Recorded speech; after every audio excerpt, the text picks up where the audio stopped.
Good day everyone, I'm a criminology student from University of Eastern Pangasinan, and right now I'm here in front of the screen to share to you about my gain knowledge in the topic cybercrime.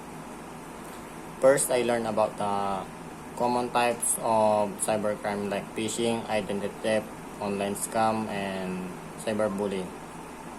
And second, I learned about the Republic Act 10175, which is the also known as the Cybercrime Prevention Act.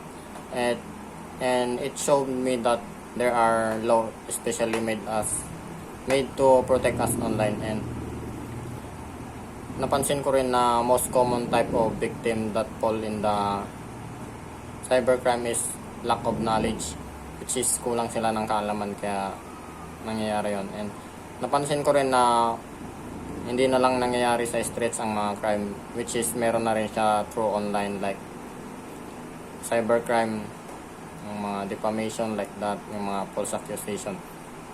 And as a future law enforcer, we don't just arrest, we also educate. Kaya panoorin nyo tong video na to para meron kayong matutunan sa cybercrime. And I would like to